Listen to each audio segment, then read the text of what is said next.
मौज बना हिट हो जा। इंडियाज गॉट टैलेंट में अपना टैलेंट दिखाओ और मौका पाओ जजेस से मिलने का और साथ ही 6 लाख रुपए जीतने का।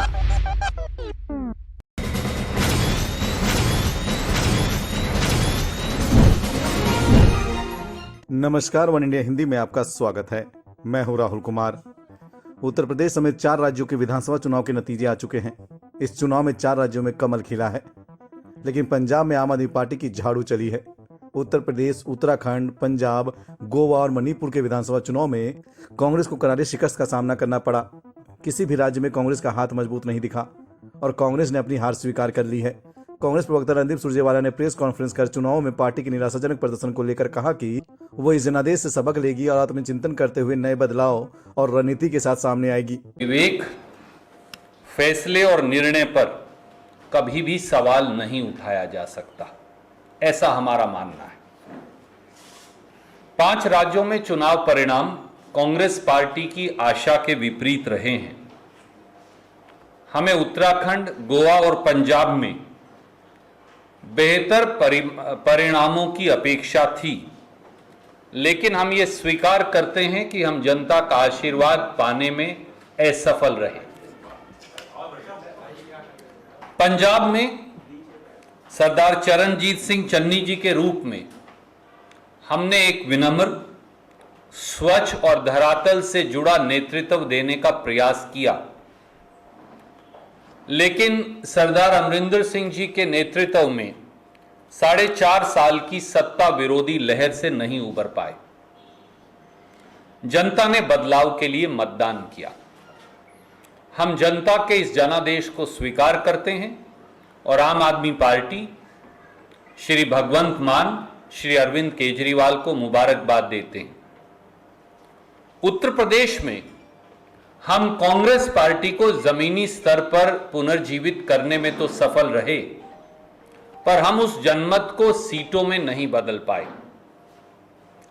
लेकिन कांग्रेस पार्टी उत्तर प्रदेश की हर विधानसभा में गली कूंचे तक पहुंच पाई।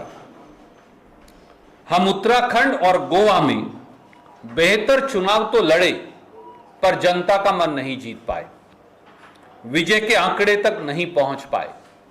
हमारे लिए एक सीख है कि हमें धरातल पर और अधिक मेहनत करने की आवश्यकता है।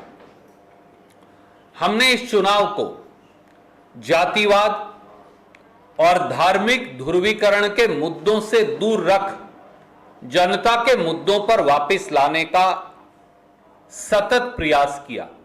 वो चाहे बेरोजगारी हो, वो चाहे महंगाई हो, चाहे वो डूबती अर्थव्यवस्था हो, चाहे वो जनता के समक्ष रोजमर्रा का संकट हो, चाहे वो शिक्षा हो, चाहे वो स्वास्थ्य हो, चाहे वो ढांचागत विकास हो।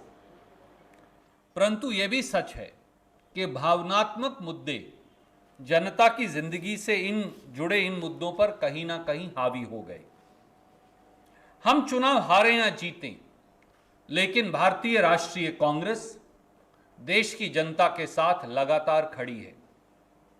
हम जनता के मुद्दों को, महंगाई को, बेरोजगारी को, अर्थव्यवस्था को, शिक्षा को, स्वास्थ्य को, ढांचागत विकास को, इन सब मुद्दों को जिम्मेवारी के साथ उठाते रहेंगे।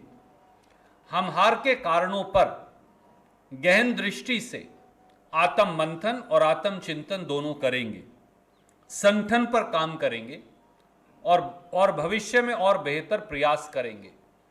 कांग्रेस अध्यक्षा श्रीमती सोनिया गांधी जी ने यह भी निर्णय लिया है कि वो बहुत जल्द कांग्रेस कार्य समिति की बैठक बुलाकर इन सारे हार के कारणों और 5 राज्यों के चुनाव पर एक व्यापक अंतर्मंथन कांग्रेस कार्य समिति करेगी। हम चुनाव परिणामों से निराश जरूर हैं, पर हताश नहीं। हम चुनाव हारे हैं, पर हिम्मत नहीं हारे। हम कहीं नहीं जा रहे। हम लड़ते रहेंगे जब तक जीत हासिल ना हो जाए और वो जीत जनता की जीत हो। हम लौटेंगे नए बदलाव के साथ, नई रणनीति के साथ। सभी विजेताओं को एक बार फिर दिल से बहुत बहुत हार्दिक बधाई और 5 राज्यों की जनता को एक उज्जवल भविष्य के लिए बेहतर शुभकामनाएं।